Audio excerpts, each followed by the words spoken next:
چندر چندر پرو کنڈ رحمت کی برن برسا جانا رحمت کی برن برسا جانا رحمت کی برن برسا جانا لک بدرن وجہ الاجمل اتحال امال ابر عجب پر چندر چندر پرو کنڈ پر چندر چندر پرو کنڈ رحمت کی برن برسا جانا رحمت کی برن برسا جانا رحمت کی برن برسا جانا القلب شجم والہم سجم دلدار چنا رازیر چنا اپنی بھی میں کہاں سے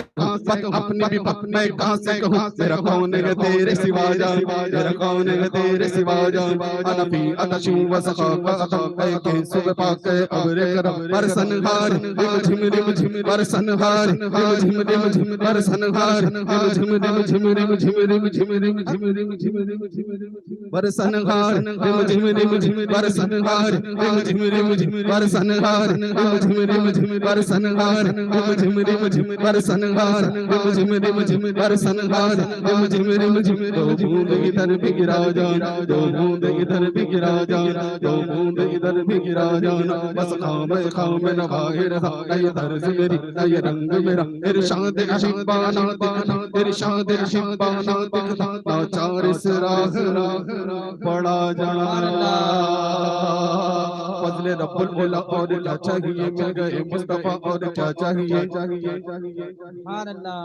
فضل رب العلا اور کیا چاہیے مل گئے مصطفیٰ اور کیا چاہیے ارے بھر کے جھولی میری میرے سرکار نے مسکرا کر کہا اور کیا چاہیے تو کہہ دو نا محمد ہمارے شان والے محمد ہمارے بڑی شان والے محمد ہمارے بڑی شان والے جب موج پہ آئے وہ لہر قطرے کو سمندر کر ڈال جب موج پہ آئے وہ لہر قطرے کو سمندر کر ڈال یہ ان کی شان کریمی یہ ان کی شان کریمی یہ ان کی شان کریمی جسے خالی دیکھا ور ڈالا جسے خالی دیکھا ور ڈالا جسے خالی دیکھا ور ڈالا یہ ناز یہ انداز ہمارے نہیں ہوتے جھولی میں اگر ٹکڑے تمہارے نہیں ہوتے ارے ملتی نہ اگر بھی حضور آپ کے در سے ارے اس ٹھاٹ سے منگتوں کے گزارے نہیں ہوتے محمد ہمارے بڑی شان والے محمد ہمارے بڑی شان والے محمد ہمارے بڑی شان والے سنو سنو سنو سنو شجر چل رہا ہے حجر کہہ رہا ہے قمر ایک اشارے سے ٹکڑے ہوا ہے کہ معجزے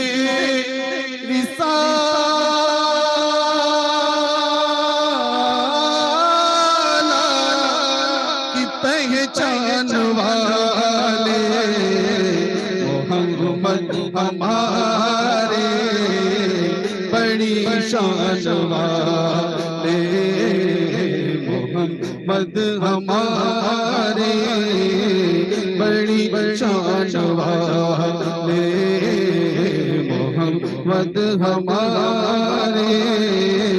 بڑی شان والے نعرے تکبیر اللہ اکبر نعرے رسالت یا رسول اللہ سنت زندہ باد اعلیٰ حضرت زندہ باد ذکر شہدائے کربلا زندہ باد زندہ باد محمد ہمارے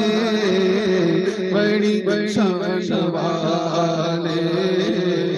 محمد ہمارے بڑی شان والے اور کیسی شان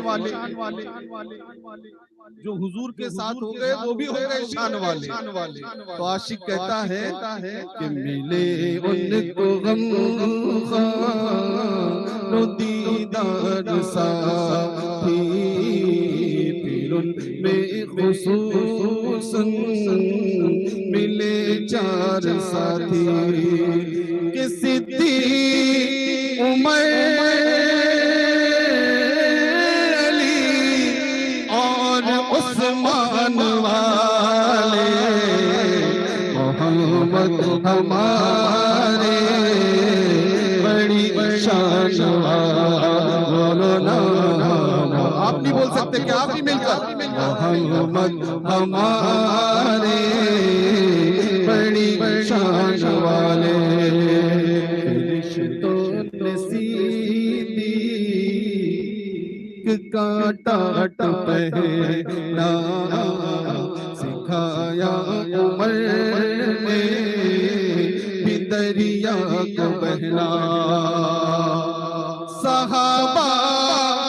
ہے ملک سلیمان والے. محمد ہمارے شان والے. محمد ہمارے بڑی شان والے. جب حسن تھا ان کا جلوہ انوار کا عالم کیا ہو، جب حسن تھا ان کا جلوہ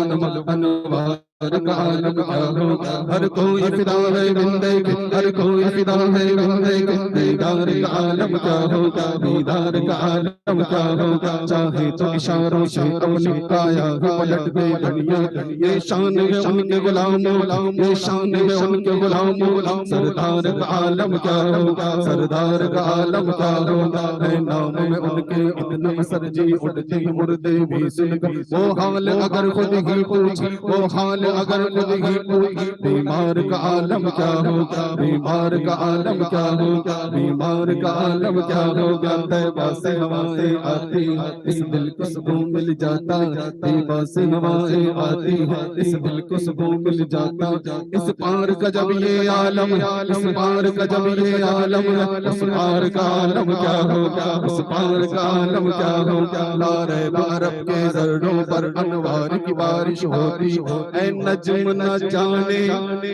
طیبہ کے گلزار کا عالم کیا ہوگا. تو محمد ہمارے بڑی شان والے. محمد ہمارے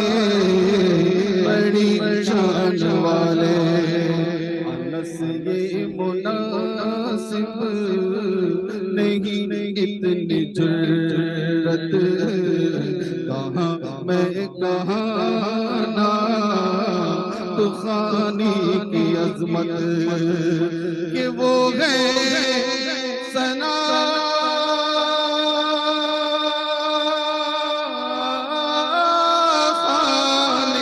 حسن والے. محمد ہمارے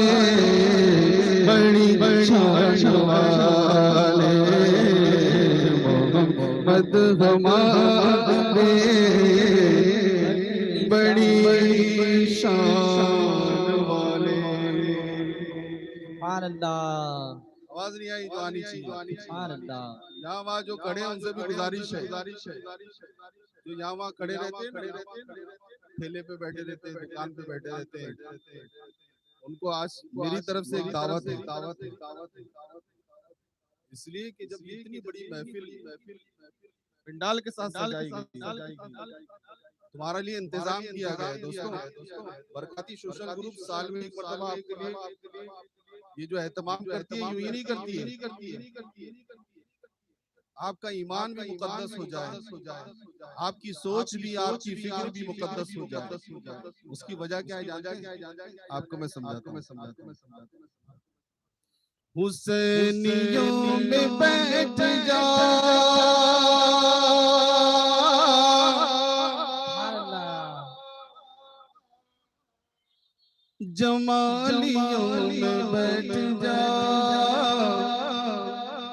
حسینیوں میں بیٹھ جا جمالیوں میں بیٹھ جا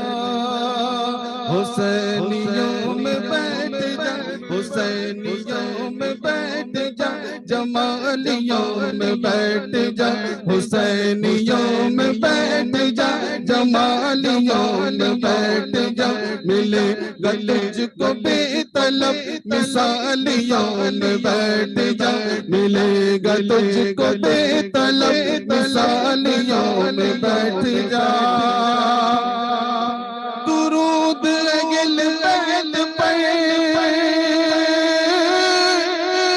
سلام پڑھ کلام پڑھ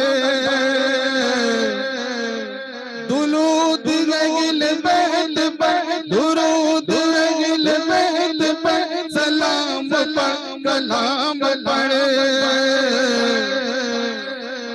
اگر سکون چاہیے اگر سکون چاہیے اگر سکون چاہیے کمالیوں میں بیٹھ جا اگر سکون چاہیے کمالیوں میں بیٹھ جا ملے گا تجھ کو بے طلب مثالیوں میں بیٹھ جا جو چاہتا ہے نوکری شہید اہل بیت کی جو چاہتا ہے نوکری شہید اہل بیت کی تو غم حسین دل میں رکھ غم حسین دل میں رکھ غم حسین دل میں رکھ کمالیوں میں بیٹھ جا غم حسین دل میں رکھ کمالیوں میں بیٹھ جا طلب ہے کچھ تو بے طلب سوالیوں میں بیٹھ جا شہید کربلا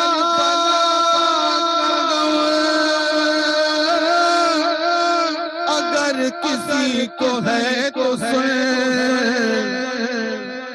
شہید کربلا بلا شہید کربلا کلا اگر کسی تو ہے وہ سن تو سنیوں سے جا کے مل تو سنیوں سے جا کے مل تو سنیوں سے جا کے مل حلالیوں میں بیٹھ جا تو سنیوں سے جا کے مل حلالیوں میں بیٹھ جا طلب ہے کچھ تو بے طلب سوالیوں میں بیٹھ جا جو ایک نگاہ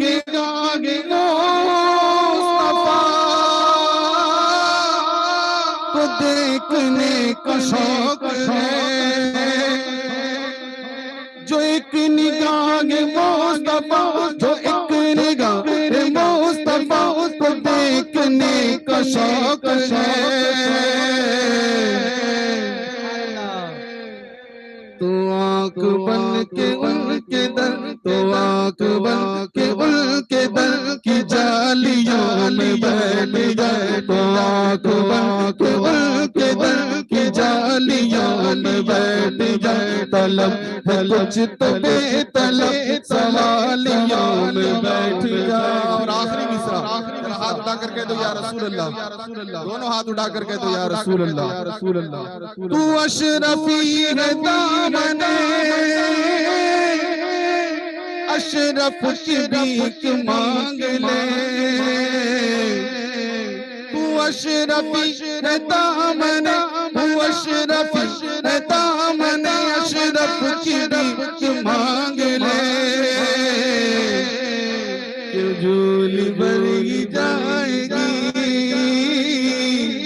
کہ جھولی بھری جائے گی سوالیوں میں بیٹھ جائے کہ جھولی بھری جائے گی سوالیوں میں بیٹھ جائے ملے گا بے طلب سالیوں میں بیٹھ جا سبحان اللہ بولیے نا یار اتنے دن کے بعد بھی اتنے ٹھنڈے آج ساتویں محفل ہے ذرا محبت سے کہہ دیں سبحان اللہ اچھا ایک ترتیب بنائیں بیان تو مسلسل سننا ہے آپ کو اور اب میرے خیال سے حضرت عثمان غنی کا دور ہونے کے بعد دوسرے دور میں پہنچے ہیں اللہ تعالی ہمیں اس پر خوب عمل کرنے کی توفیق عطا فرمائے اب بلا تاخیر میں چاہوں گا کہ مبلغ سنی دعوت اسلامی حضرت مولانا حافظ قاری انوار اللہ نوری صاحب قبلہ ہمارے اور آپ کے درمیان یہاں پر جلوہ فرما ہے آئیے ہم ان کے روحانی خطاب کو سماعت کرتے ہیں اور اس کو سن کر اپنے دل میں عشق رسول صلی اللہ علیہ وسلم کی محبت پیدا کرنے کی کوشش کرتے ہیں آئیے ہم سب مل کر ان کا استقبال کریں نعرہ تکبیر نعرہ رسالت سنی دعوت اسلامی آقا کی غلامی نعرہ تکبیر نعرہ رسالت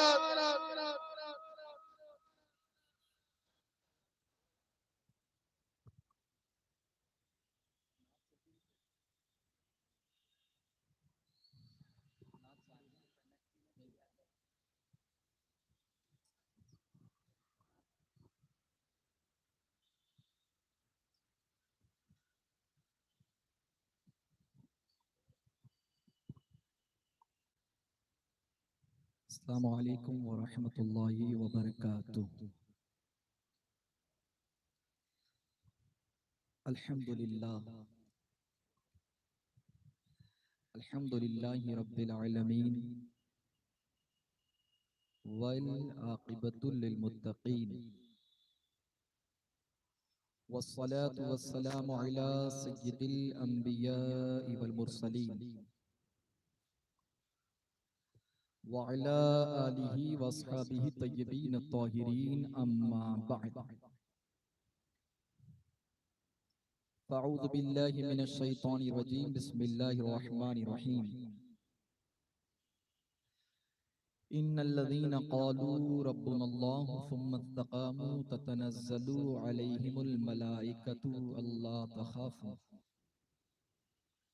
اللہ تخافوا ولا تحزنوا وابشروا بالجنة التي كنتم توعدون آمنت باللہ صدق اللہ العظیم آئیے ہم اور آپ اپنے اور ساری کائنات کے مرکز عقیدت انیس بے کسا چارہ ساز درد مندہ حضور رحمت عالم مصطفیٰ کریم صلی اللہ علیہ وسلم کی بارگاہ میں جس انداز سے میں آپ کو درود مبارکہ پڑھاؤں میرے ساتھ مل کر عقیدت و محبت سے بآواز بلند ہدیہ درود و سلام کا نذرانہ پیش کرے اور پڑھے الصلاة والسلام علیکہ یا رسول اللہ الصلاة والسلام علیکہ یا حبیب اللہ الصلاة والسلام علیکہ یا نبی اللہ وعلى آلکہ واصحابکہ یا نور اللہ صلی اللہ تعالی علیہ وسلم اللہم صلی علی سیدنا و مولانا محمد فی اولی کلامنا اللہم صلی علی سیدنا و مولانا محمد فی اوسطی کلامنا اللہم صلی علی سیدنا و مولانا محمد فی آخری کلامنا آئیے کچھ معروضات پیش کروں اس سے قبل اور مجھ سے قبل برادر محترم ثناخانی مصطفیٰ علی جناب رضا اشرفی صاحب سے آپ نعت و منقبت سماعت کر رہے تھے چونکہ آج سے حالات کربلا داستان کربلا سانح کربلا کے انشاءاللہ اللہ کی توفیق اور اس کے فضل سے پنجتن پاک کے صدقے سے جہاں تک ہو سکے آپ کے سامنے میں پیش کرنے کی کوشش کروں چونکہ کل حیدر کرار شیر خدا مولا مشکل کشا رضی اللہ تعالیٰ عنہ کا ذکر آپ نے سماعت کیا اور ان کی فضیلتیں اور ساتھ ہی ساتھ خاتون جنت رضی اللہ تعالیٰ عنہ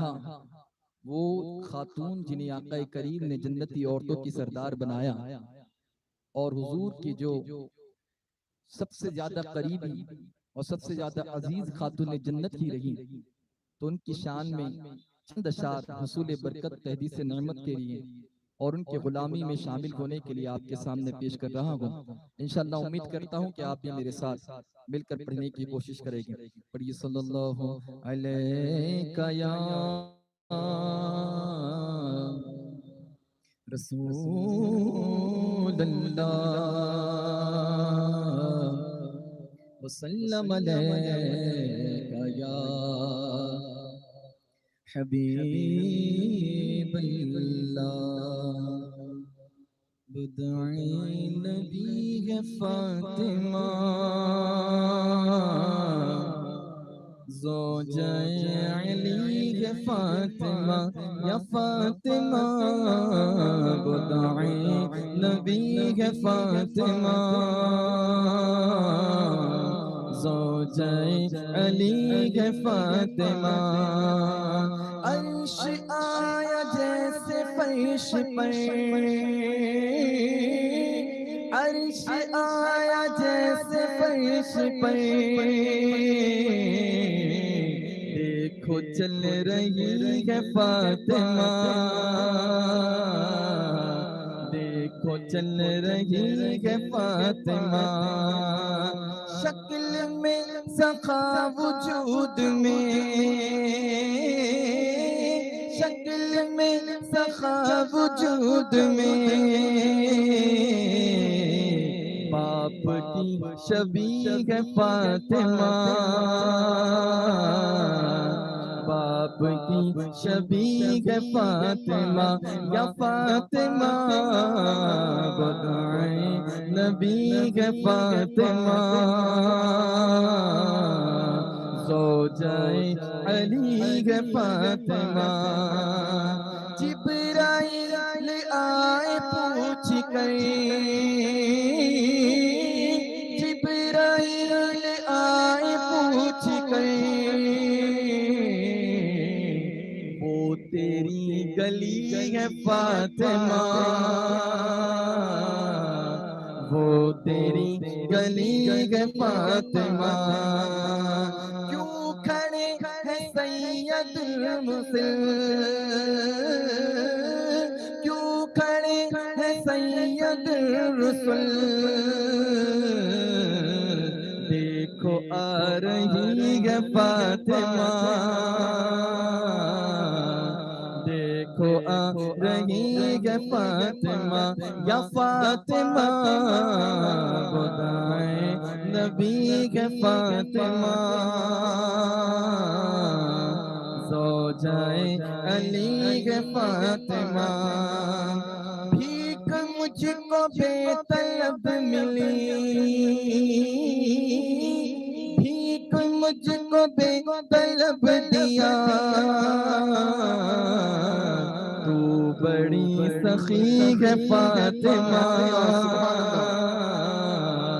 تو بڑی سخی ہے فاطمہ، بھول گئے حسین اور حسن، بھول گئے حسین اور حسن، پارسا کلی ہے فاطمہ، پارسا کلی ہے فاطمہ، بس میں عقد عرش پر سجی، بس میں عقد عرش پر سجی، جب دلہن بنی ہے فاطمہ، جب دلہن بنی ہے فاطمہ، یہ امین خانہ زاد سب، یہ امین خانہ زاد سگ، طالب بقی ہے فاطمہ طالب بقی ہے فاطمہ یا فاطمہ بدائے نبی ہے فاطمہ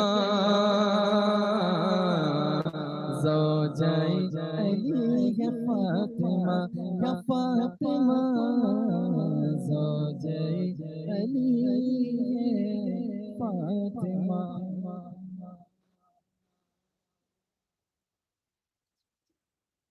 سبحان اللہ سبحان اللہ.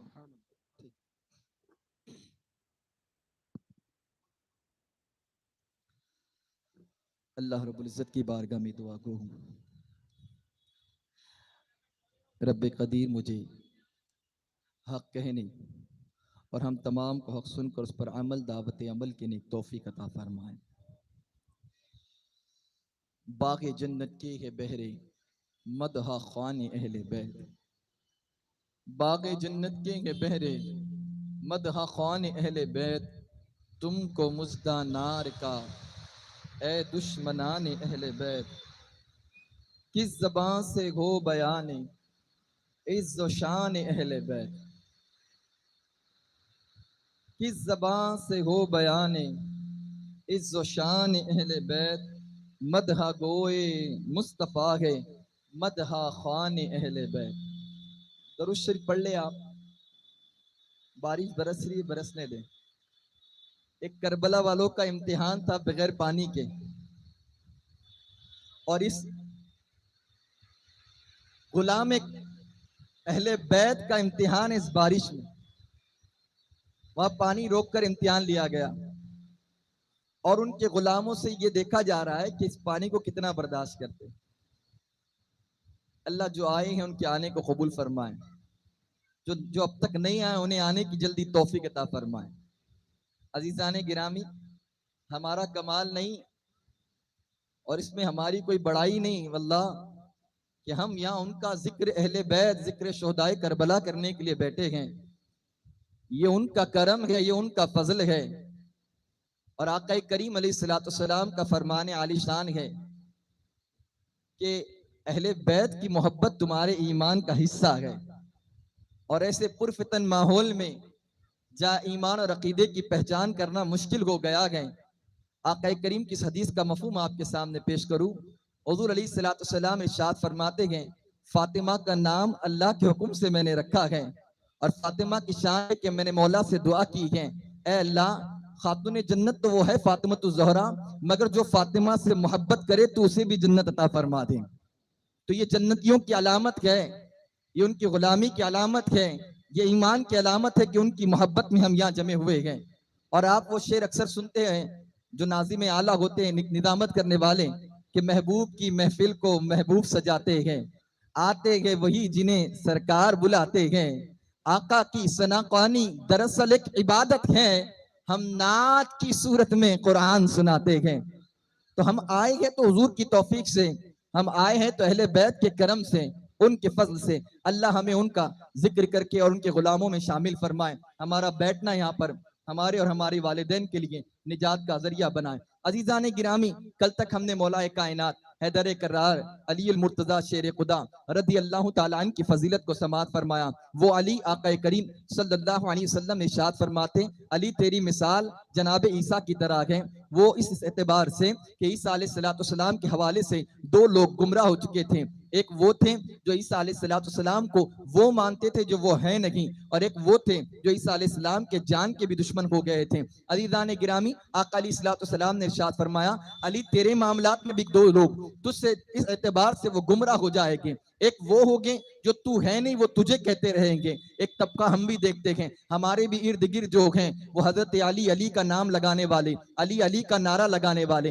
حسین کا نعرہ لگانے والے ہیں. مگر یاد رکھنا آقا کریم کے فرمان کی روشنی میں حضرت علی کو سرکار نے فرمایا علی جو تو نہیں ہوگا وہ تجھے کہے گے. اور آج حضرت علی کی خلافت کے حوالے سے خلافت بلا فصل کا جو ہے نعرہ لگایا جاتا ہے کہ یہ جو حق تھا خلافت کا وہ معاذ اللہ خلفائے ثلاثہ کا نہیں تھا. انہوں نے غاضبانہ اس پر حق جتایا اور پھر اس کے بعد قبضہ کیا۔ عزیزان گرامی، علی حیدر کرار ہے، علی شیر خدا ہے۔ علی کی شان یہ ہے کہ کل ہم نے سماعت فرمایا، ایک ہاتھ سے وہ خیبر کا جو قلعہ ہے اس کو دروازے کو کھاڑ پھینکتے ہیں۔ علی کی شان و عظمت کا عالم یہ ہے کہ ہر پر جو ہے وہ مرحب پر ایسی تلوار چلاتے ہیں کہ اس کا سر جو کٹتے ہوئے، سینہ کٹتے ہوئے، تلوار اسے دو حصے میں پلٹا دیتی ہے۔ یہاں پر بزرگان دین نے لکھا ہے علی کی تلوار کا عالم یہ ہے، آقا کریم علیہ السلام کا فرمان علی شان ہے اور حدیث کا مفہوم ہے، علی کی تلوار جب دشمن پڑتی ہے تو علی کی تلوار کا ایک وار اور ساری دنیا لوگ مل کر اگر 2 رکعت نفل نماز بھی پڑھیں تو علی کی تلوار اس سے زیادہ بھاری ہے،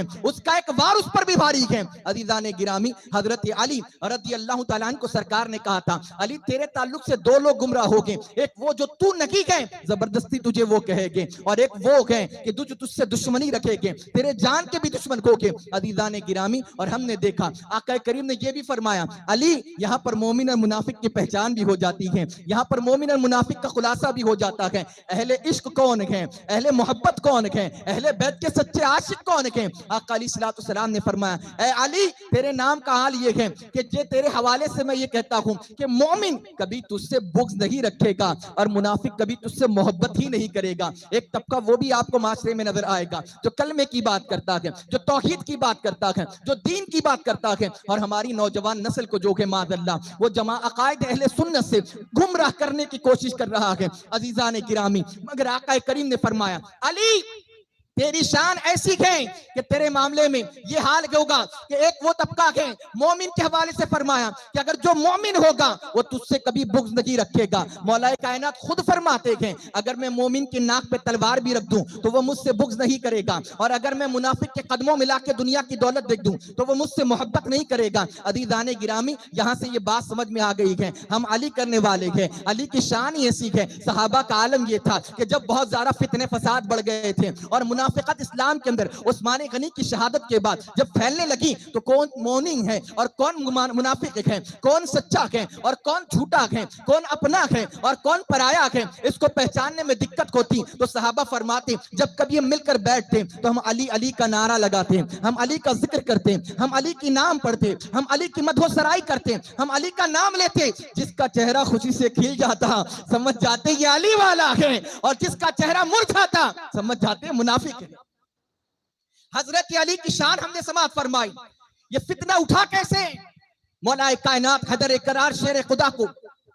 خارجیوں نے اس طریقے سے شہید کیا۔ ابن ملجم نے اسلام کے اندر میں نے آپ کو بتایا تاریخ بنی کیسی کربلا کی۔ آؤ ابھی ہم ان کے درباروں میں چلے، اس بارگاہ کے اندر پنجتن پاک کا صدقہ، وہ اہل بیت جس کے حوالے سے آقا کریم علیہ السلام نے فرمایا میرے اہل بیت کی محبت تم پر واجب ہے، اور قرآن نے اس کو فرض قرار دیا ہے۔ آقا نے فرمایا میری اہل بیت کون ہے؟ جناب علی ہے، فاطمۃ الزہرا ہے، امام حسن اور حسین ہے، وہ خاتون جنت، وہ فاطمۃ الزہرا، وہ زوجہ علی جس کی شان کیا ہے، کائنات میں روئے زمین پر کوئی عورت ایسی معتبر اور اتنی فضیلت والی نہیں ہے جس کا مقام اتنا بلند و بالا نہیں ہے۔ جناب مریم کا مقام بھی اتنا بلند بالا نہیں ہے جتنا مقام مولا کائنات کی زوجہ حضرت فاطمۃ الزہرا کا ہے۔ اور کیوں نہ ہو، حضرت مریم جو ہے وہ عمران کی بیٹی تھی علیہ السلام، مگر فاطمہ جنت جو ہے وہ امام الانبیاء کی بیٹی، وہ نبیوں کے امام کی بیٹی ہے، وہ امام الانبیاء کی دختر ہے۔ اور خاتون جنت کو صرف ایک فضیلت نہیں، دوسری فضیلت یہ ہے وہ علی المرتضیٰ کی بھی زوجہ ہے، وہ علی المرتضیٰ کی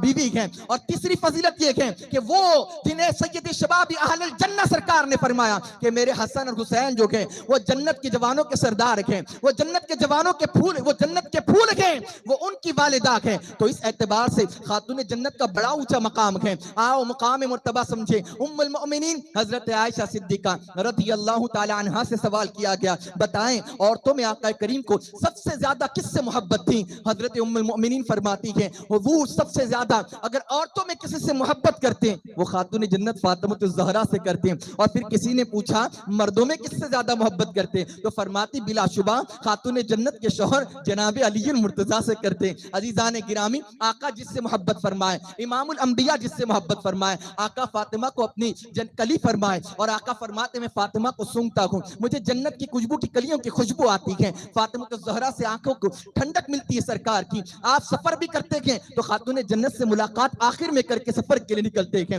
اور جب دوبارہ واپس گھر آتے ہیں سب سے پہلے خاتون جنت کو دیکھتے ہیں۔ عزیزان گرامی، عرض یہ کرنا چاہتا ہوں، آقا کریم کی وہ بیٹی دختر خاتون جنت، اور کل ہم اس کا تذکرہ کر رہے تھے، اگر میری پردہ نشین مائیں بہنیں وہ بھی اگر میرے خطاب کو سن رہی ہیں تو میری ماں اور میری بہنوں آپ سے ہاتھ جوڑ کر گزارش کرتا ہوں، خدا را اپنی آپ کی بھی تربیت کریں اور اپنی اولادوں کی بھی تربیت کریں۔ میں نے کل یہاں سے بات چھیڑی تھی کہ خاتون جنت کا اسوہ حسنہ ہمارے کردار میں ہونا چاہیے۔ ہماری قوم کی بچیاں اگر آج بے راہ روی کا شکار ہیں، اگر ہماری قوم کی بچیاں آج گناہوں کے دلدل میں جا رہی ہیں، اگر ہماری قوم کی بچیاں اپنے ایمان اور عقیدے کا جو ہے وہ اور اپنی عزتوں کا وہ ہے سودا کر رہی ہیں، تو اس کی بنیادی وجہ آپ جانتے ہیں، ہم نے صحیح تربیت نہیں کی، ہم نے صحیح پرورش نہیں کی، ہم نے خاتون جنت کا عشق اسے نہیں پلایا۔ جب ہم سیریل جو پاکستانی سیریل کو یا ہندوستان کے وہ کلچروں کے اور وہ ساس بہو کی سازشیں اور اس طرح کی مہام جو لہو لہاب کی چیزیں ہیں، جب ہم یہ ساری چیزیں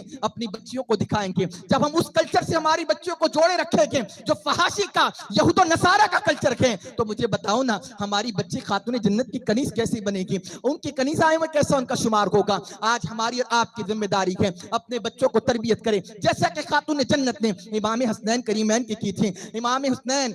حسین کی شہادت کی خبر تو پہلے سے پھیل چکی تھی، ہر کسی کو معلوم تھا، آپ کی ولادت سے یہ خبر جو تھی وہ عام تھی، اور خاتون جنت بھی جانتی تھی ایک وقت آئے گا میرے حسین کو کربلا کے میدان میں اس کے اہل و عیال کے ساتھ میں جو ہے بھوکا پیاسا شہید کر دیا جائے گا۔ مگر خاتون جنت اتنی بھی نیڈر تھی، کیوں وجہ کیا ہے؟ کیونکہ خاتون جنت نے وہ مکہ کی زمین بھی دیکھی، مکہ کی زندگی جو آقا کریم پر بڑی دشوار تھی، اس لیے کہ خاتون جنت نے جب حضور کی آغوش میں آنکھ کھولا تھا، خدیجہ الکبریٰ کی آغوش میں آنکھ کھولا، اس وقت مکے والوں کا ظلم و ستم حضور پر ہو رہا تھا۔ خاتون جنت جب سے اس معاملات کو دیکھ رہی تھی کہ کیسے کیسے مصیبتیں دین کے حوالے سے آتی ہیں، اے میری امت کی بیٹیوں، اے حضور رحمت عالم کی کنیزاؤں، آپ کے لیے ذمہ داری ہے بچوں کی تربیت کو کریں، پہلے سے ان کا یہ مزاج بنائیں، اور یاد رکھنا بچپنے کی جو عمر ہوتی ہے وہی صحیح وقت ہوتی ہے کہ جو انہیں کوئی چیز پلا دی جائے، ورنہ بعد میں اگر کوشش کی جائے تو پھر تبدیلیاں نہیں آتی ہیں۔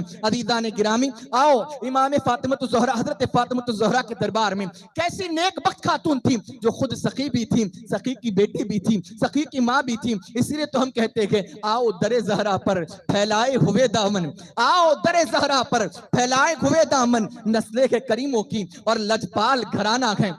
خاتون جنت نے تربیت دی، ماں اگر قرآن کی تلاوت کی عادی ہوگی تو بچوں کو کہنے کی ضرورت نہیں، بچے بھی قرآن پڑھنے والے ہوگی۔ ماں اگر نماز میں سر میں سجدے میں جھکا کر راتوں میں گریوزاری کرنے والی ہوگی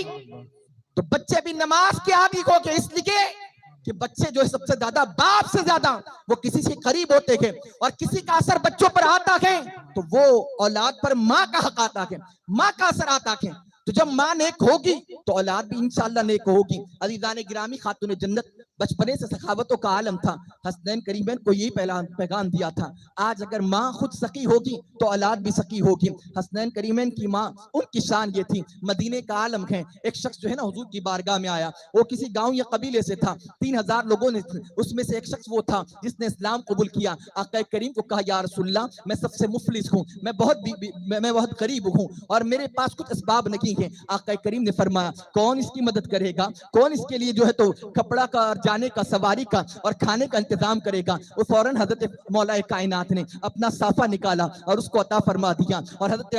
سعد بن نبی وقاص غالباً انہوں نے آپ نے اس کو جوڑے کا انتظام کیا، اور پھر اپنی سواری اونٹ کے لیے دی گئی۔ پوچھا گیا کھانے کے لیے کیا ہے؟ تو کہا کھانے کے لیے تو سرکار دو جہاں علیہ السلام نے کہا لے جاؤ اور اس کے کھانے کا بھی انتظام کرو۔ مگر جہاں پر جو صحابی رسول ساتھ میں گئے انہوں نے کہا اس وقت کھانا کس کے گھر میں ملے گا؟ جب نظر ڈالی تو کہا کہیں اور ملے نہ ملے خاتون جنت کے گھر پر ملے گا، نبی کی آل جو ہے، نبی کی چوکھٹ جو ہے وہاں پر ضرور کھانا ملے گا۔ خاتون جنت کے دروازے پر جاتے ہیں، دستک دیتے ہیں اور کہتے فاطمہ یہ وہ شخص ہے جو فلاں جگہ سے آیا ہے، بہت بھوکا ہے اور اس کے لیے کھانے کا اہتمام کرنا ہے، کیا تم انتظام کر دو گی؟ خاتون جنت نے کہا میرے گھر کا روایت یہ ہے، میرے گھر کا طریقہ یہ ہے کہ جو میرے گھر پر سائل آتا ہے وہ کبھی خالی لوٹ کر نہیں جاتا۔ میری مائیں ذرا بات کو غور سے سنیں اور کان کھول کر سن لیں، نیکی کے تعلق سے جو تم عمل کرتی ہو تمہارے بچے بھی وہی عمل کریں گے، اگر تم تم اللہ کی بارگاہ کے اندر اچھے طریقے سے دین کو پیش کرنے والی ہوگی، اس پر عمل کرنے والی ہوگی، تمہارا عمل، تمہارا اٹھنے والا قدم، تمہارا ہر عمل،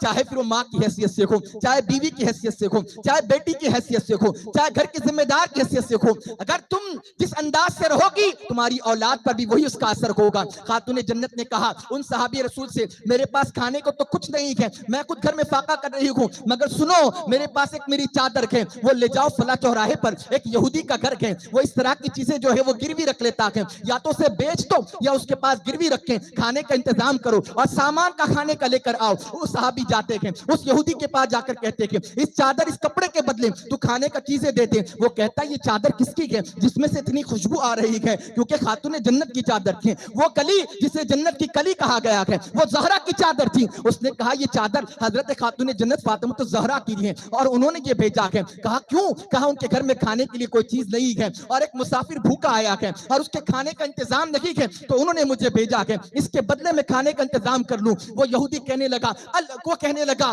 میں نے ابھی جو ہے وہ توریت پڑھی ہے اور میں نے اس میں اس امت کا ذکر سنا ہے، وہ نبی میں کتنا بدبخت ہے کہ میں نے آج تک ان کا کلمہ نہیں پڑھا، مگر ان کی فضیلت یہ ہے کہ اس کے گھر والوں کی شان یہ ہے خود تو بھوکے رہے گے، اپنی عزیز چیز دوسروں کو لٹا دے گے اور پھر دوسروں کے کھانے کا اہتمام کرے گے، پہلے خود کا نہیں دوسروں کا خیال رکھے گے۔ وہ کہتا ہے واقعے میں یہ وہی شان والے ہیں۔ وہ کہتا ہے یہ چادر ادب کے ساتھ لے جاؤ اور کھانے کا بھی سامان لے جاؤ اور خاتون جنت سے کہنا، فاطمۃ الزہرا سے کہنا کہ میں بھی اب کلمہ پڑھ کر اسلام قبول کرتا ہوں، کہ یقیناً جس گھرانے کی بیٹی کا عالم یہ ہے اس باپ کے سخی کا عالم کیا ہوگا، اس کے نبی کا عالم کیا ہوگا۔ عزیزان گرامی، خاتون جنت وہ ہے بچپنے سے بچوں کو سخاوت سکھائی۔ آج ہماری اور آپ کی ذمہ داری بھی ہے اپنے بچوں کی تربیت کریں۔ آئے اس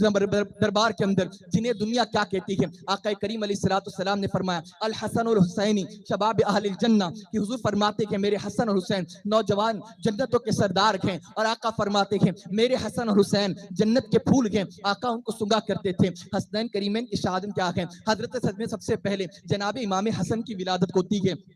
رمضان مبارک کی تقریباً غالباً 15 تاریخ امام حسن کی ولادت کی تاریخ ہے۔ امام حسن جب پیدا ہوتے ہیں آقا کریم علیہ السلام کو خوشخبری دی جاتی ہے۔ ام الفضل جو آقا کی چچی تھی وہ حضور کی حضرت خاتون جنت کے گھر میں تھی اور ولادت کے وقت جناب امام حسن کو لے کر آتی ہے۔ آقا فرماتے حسن بتاؤ اے علی بتاؤ اپنے بیٹے کا کیا نام رکھا ہے؟ حضرت علی روایت مختلف ملتی ہے، آپ فرماتے یا رسول اللہ میں آپ کا انتظار کر رہا تھا کہ آپ نام رکھیں گے۔ دوسری روایت ملتی کہ آپ فرماتے ہیں یا رسول اللہ میں اس کا نام حرب رکھنا چاہتا ہوں، اور ایک تیسری روایت اور ملتی ہے کہ آپ فرماتے ہیں میں اپنے چچا کے نام پر اس کا نام اپنے بھائی کے نام پہ رکھنا چاہتا ہوں۔ اس اعتبار سے مختلف روایات ملتی ہیں، مگر آقا فرماتے حسن رک جاؤ میں اس کا نام جو ہے اللہ کے حکم کا انتظار کر رہا ہوں۔ آپ اندازہ فرمائیں اللہ رب العزت نے یہ روایت دونوں ایک جیسی ملتی ہے، امام حسن کے حوالے سے بھی اور امام حسین کے تعلق سے بھی یہی روایت ملتی ہے کہ جب دونوں کی ولادت ہوئی اور نام رکھنے کی باری آئی تو حیدر کرار شیر خدا نے جب کہا میں یہ نام رکھنا چاہتا ہوں تو آقا نے فرمایا نہیں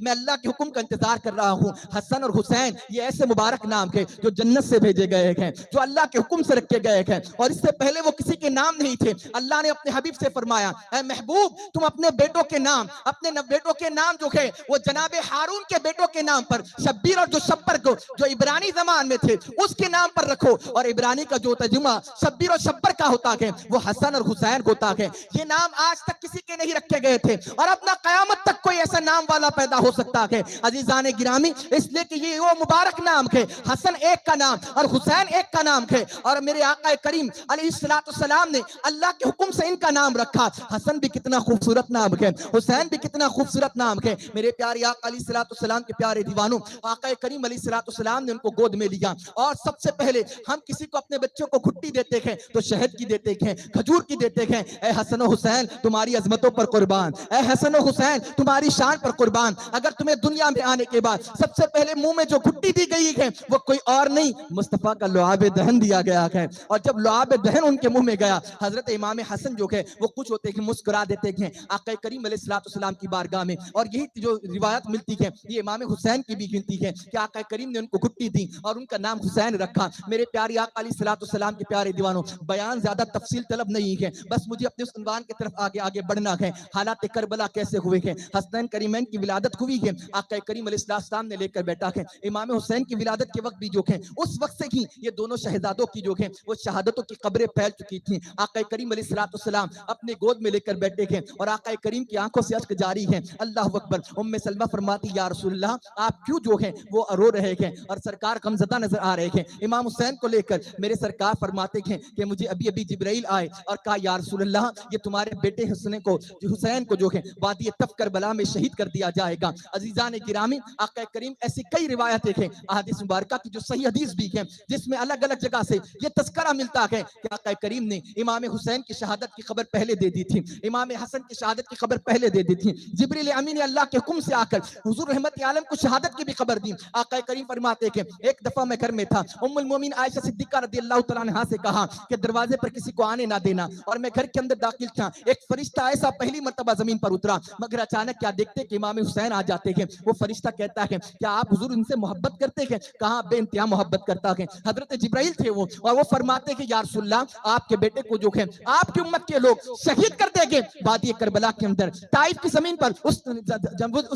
تف کی زمین کے اوپر آپ کے بیٹے کو شہید کر دیا جائے گا بھوکا اور پیاسا آپ فرماتے کہ یا رسول اللہ اگر آپ چاہتے ہیں تو میں وہاں کی مٹی پہ لے کر آ کر دوں آقا کریم نے کو حضور نے وہ حضرت جبرائیل نے وہ مٹی لا کر دی اور پھر حضور رحمت عالم نے حضرت ام سلمہ کو دیا اور کہا اس کو رکھنا جب یہ خون بن جائے گی سمجھ جانا میرے بیٹے حسین کو شہید کر دیا گیا ہے عزیزان گرامی میں آپ سے یہاں پر رک کر ایک سوال کرنا چاہتا ہوں امام علی مقام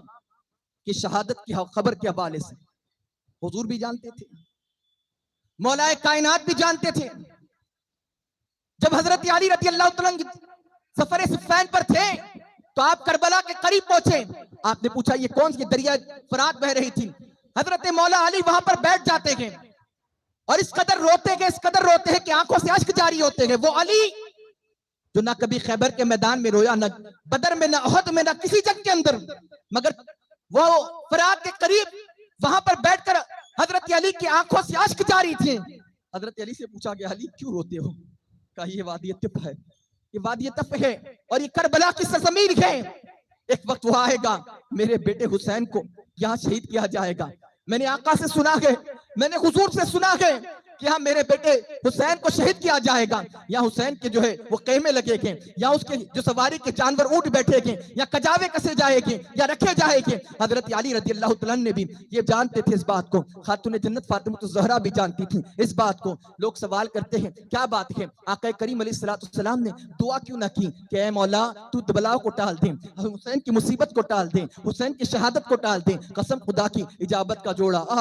امام علیہ سنت فرماتے دعا بن کے نکلی دلہن بن کے نکلی صدائے محمد دعائے محمد آقا اگر دعا کر دیتے تو پھر یہ حال ہوتا کہ شہادت کا معاملہ ٹل جاتا خاتون جنت سر سجدے میں رکھتی ہے اگر وہ دعا کر دیتی تو یہ جو شہادت کا معاملہ یہ ٹل جاتا مگر مولا کائنات نے بھی دعا نہ کی حضرت خاتون جنت نے بھی دعا نہ کی سرور کائنات نے بھی نہ دعا کی بلکہ آقا نے ہاتھ اٹھایا تو یہی دعا کی مولا حسین جب تیری بارگاہ میں پیش کیا جائے گا شہادت کے وقت اسے صبر عطا فرمانا اور اسے استقامت کی دولت عطا فرمانا عزیزان گرامی وہ امام حسن اور امام حسین تو امام حسن کی بھی ولادت ہوئی اور آقا کریم علیہ السلام ان کو بھی اپنی گود میں بٹھا کر لے کر جاتے اپنے کاندھے پر بٹھا کر لے کر جاتے امام حسن فرماتے ہیں آپ کے حوالے سے روایت ملتی ہے کہ جب حضور رحمت عالم ان کو لے کر جاتے وہ کہتے یا رسول اللہ اے میرے نانا سب کی سواری جو ہوتی ہے میں آپ کے اوپر سوار ہوں اور آپ تو میری سواری ہے مگر بتائیں سواری کی جو ہے تو رکاب بھی ہوتی ہے میں کس رکاب کو پکڑوں کیونکہ دوسروں کو دیکھا جو اپنی سواریوں کے رکابوں کو پکڑے تھے اونٹوں کی آقا کریم نے فرمایا میری زلفوں کو پکڑ لو یہی تمہاری سواری کی رکاب ہے اس طرح محبت کرتے تھے جناب حسن سے بھی سرکار دو جہاں علیہ السلام حضرت ابو بکر کو کس طرح محبت تھی ایک مرتبہ امام حسن کھیل رہے تھے حضرت ابو بکر نے ان کو لیا گود میں لیا ان کی پیشانی کو چوما اور اپنے کندھوں پر بٹھا لیا اور کہا تجھ سے محبت کیوں نہ کروں تو میرے نبی سے مشابہ ہے تو میرے نبی سے مشابہ رکھتا ہے مشابہت رکھتا ہے آقا کریم علیہ السلام کی شان یہ تھی اپنے نواسوں کے اندر کہ ایک سر سے لے کر جو ہے وہ سینے تک یعنی امام حسن وہ حضور کے مشابہت ہیں، اور پھر سینے سے لے کر پیر تک امام حسین حضور کے مشابہت ہیں۔ مطلب اگر حسن و حسین مل جائے تو مصطفیٰ کا جلوہ نظر آ جائے۔ عزیزان گرامی، وہ حسن و حسین جس سے آقا اتنی محبت فرماتے تھے، آقا کریم علیہ السلام کے اس بیٹے حسن کو بھی شہید کر دیا گیا۔ آج میں انشاءاللہ تعالی جناب حسن کی بھی شہادت کا تذکرہ کر کے گزرنا چاہتا ہوں۔ عزیزان گرامی، اس وجہ سے ایک وہ طبقہ ہے ہمارے درمیان میں جو صرف حسین حسین حسین کا نعرہ لگاتا ہے، جو صرف حضرت حسین کی بات کرتا ہے۔ ہم اہل سنت والجماعت والے ہیں، یقیناً امام حسین کا بہت اعلیٰ مرتبہ ہے،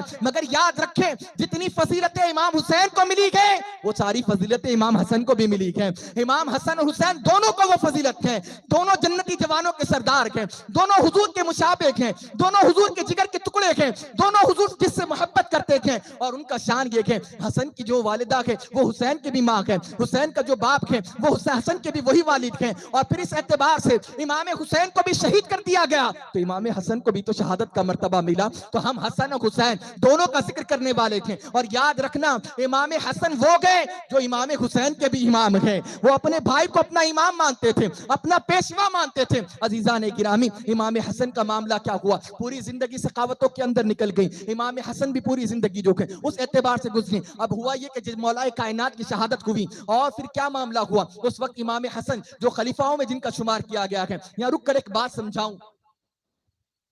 اسلام کے اندر ہم خلفائے راشدین میں 4 خلفاء بیان فرماتے ہیں۔ خلیفہ اول سیدنا صدیق اکبر، خلیفہ دوم سیدنا فاروق اعظم، خلیفہ سوم سیدنا عثمان غنی، اور خلیفہ چہارم مولا کائنات۔ علماء اہل سنت فرماتے ہیں، ہمارے بزرگ اہل سنت کا عقیدہ یہ خلفاء کے اندر یہ 4 عظیم خلیفہ گئے، اور ساتھ میں امام حسن کی خلافت کو بھی اس میں شامل کیا گیا۔ سمجھ رہے آپ بات؟ خلافت راشدہ، اور آقا کریم کی حدیث مبارکہ تھی، آقا فرماتے ہیں کہ میرے بعد 30 سال تک خلافت کا سلسلہ رہے گا، اور پھر اس کے بعد ملوکیت کا سلسلہ شروع ہو جائے گا، بادشاہت کا سلسلہ شروع ہو جائے گا۔ مگر اسلام کے اندر تو اگر اس اعتبار سے دیکھا جائے تو صدیق اکبر کی جو خلافت ہوئی 2 سال جو چند مہینے، اور پھر فاروق اعظم نے 10 سال، اور پھر عثمان غنی نے 12 سال، اور مولا کائنات کی وہ 4 سال، اس اعتبار سے سب کاؤنٹ کرتے چلے جائیں تو حضرت امام حسن نے بھی 6 ماہ تقریباً، روایت کے مطابق 8 ماہ یا 6 ماہ جو ہیں آپ نے بھی خلافت کے منصب پر رکھیں۔ آقا کریم علیہ السلام کے فرمان کے مطابق، کیونکہ حضرت علی کی جب شہادت ہوئی تو اہل کوفہ، اہل مدینہ اور آس پاس کے جتنے قبائل کے لوگ تھے سب جانتے تھے یہ اب خلافت کا جو حق ہے، اب خلافت کا جو حق ہے، اب تخت خلافت پہ کوئی اور نہیں، آل نبی امام حسن ہی بیٹھے گئے۔ تو سب نے آپ کے ہاتھ پر در بیعت کر لی، مگر میں اس اختلافات کی طرف اور اس معاملات کی طرف نہیں جانا چاہوں گا جو صحابہ کے مابین ہوا۔ وہ حضرت سیدنا امیر معاویہ رضی اللہ تعالی عنہ کے درمیان اور جو پھر مولا کائنات کے درمیان ہوا، تو ادھر یہاں پر امام حسن جو گئے وہ خلافت کے منصب پر فائز ہوئے کہ اہل مدینہ نے، اہل کوفہ نے، عراق نے، اہل عراق نے آپ کو جو ہے ادھر یہاں پر آپ کے ہاتھ پہ دست بیعت کی اور آپ کو اپنا خلیفہ تسلیم کیا۔ مگر ملک کے شام کے اندر حضرت امیر معاویہ رضی اللہ عنہ کے ماننے والے بھی بہت تھے، انہوں نے حضرت امیر معاویہ کو خلیفہ بنا دیا۔ کچھ لوگ مکہ میں تھے، اس اعتبار سے وہ وہاں پر مکہ میں عبداللہ بن زبیر کو خلیفہ تسلیم کرنا چاہتے تھے۔ عزیزان گرامی، عرض یہ کرنا چاہتا ہوں کہ یہ 2 خلافتیں مشہور گئے کہ اس وقت امام حسن بھی خلیفۃ المسلمین بنے ہیں، اور آپ کو غلامان اہل بیت نے اور صحابہ کرام نے جو اجلہ صحابہ بھی تھے جس میں ان صحابہ نے آپ کو خلیفہ تسلیم کر لیا تھا، اور ادھر امیر معاویہ رضی اللہ عنہ کو ملک شام میں ان کے ماننے والوں نے خلیفہ بنا لیا۔ اور جب دونوں کے مابین دونوں کا لشکر آمنے سامنے ہوا، اس لیے کہ دونوں وہ عظیم المقام مرتبت تھے، اور امیر معاویہ رضی اللہ عنہ آپ کی شان بھی عرف اعلیٰ ہے۔ کچھ بدبخت ہے ایسے جو خوارجوں کے اندر بھی شمار ہو چکا ہے، اور جو رافضیت میں ہے جن کا شمار، وہ معاذ اللہ کی من ذالک امیر معاویہ رضی اللہ عنہ کے شان میں گستاخیاں کرتے ہیں۔ یاد رکھیں، کوئی بھی ہو مصطفیٰ کریم کا صحابی ہے، اور صحابی رسول کی توہین کبھی نہیں کی جا سکتی۔ اس لیے آقا کریم علیہ السلام نے فرمایا جو میرے صحابہ پہ لعن تان کریں اس پر اللہ کی بھی لعنت، اس کے رسول کی بھی لعنت، اور مومنوں کی بھی اس پر لعنت ہوگی۔ عزیزان گرامی، آقا کریم کا ہر صحابی جو کہ ان کی شان عرف اعلیٰ ہے۔ آقا کریم علیہ السلام کے یہ صحابی جنہیں کاتب وحی کہا جاتا ہے، اور آپ کا رشتہ حضور سے قریبی رشتہ بھی تھا، خاندانی تعلقات بھی تھے، اور امیر معاویہ کا حال تو یہ تھا کہ ولادت کے وصال کے وقت آپ نے وصیت کی تھی کہ جب میرا وصال ہو جائے تو میرے لیے